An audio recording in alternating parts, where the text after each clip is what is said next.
કામરેજ નવા ગામ પાસે એલસીબી પોલીસે બાતમીના આધારે જીઆરડી જવાનના મકાનમાંથી મોટા પાયે ઇંગ્લિશ દારૂ ઝડપી પાડી કુલે 2.18 લાખનો મુદ્દામાલ કબજે કરી 3ને ઝડપી પાડ્યા હતા।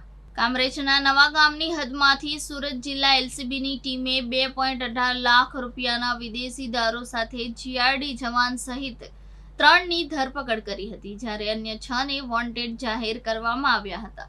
સુરત જિલ્લા એલસીબીને ખાનગી રાહે બાતમી મળી હતી કે નવા ગામ પાછલા ફળિયામાં રહેતો જયેશ રાશેદ પટેલ જીઆરડી જવાનના ઘરે પ્રકાશ ઉર્ફે પક્કો પટેલ તથા વિશાલ ઉર્ફે ઉંગલી રાઠોડે મોટા પ્રમાણમાં વિદેશી દારૂનો જથ્થો ઉતાર્યો છે। આ બાતમીના આધારે પોલીસે છાપો મારતા સ્થળ પરથી જય પટેલ, પ્રેમ રાજેશ પટેલ અને દર્શન સુધીર પટેલ મળી આવ્યા હતા। મકાનમાં તલાશી લેતા અંદરથી પોલીસને 1164 બોટલ વિદેશી દારૂ કિંમત રૂપિયા 1,93,200 રૂપિયા મળી આવ્યો હતો। પોલીસે આ ત્રણેયની ધરપકડ કરી તેમની પાસેથી દારૂ ઉપરાંત 3 મોબાઈલ ફોન કિંમત રૂપિયા 25,000 મળી કુલ 2,18,200નો મુદ્દામાલ કબજે કર્યો હતો।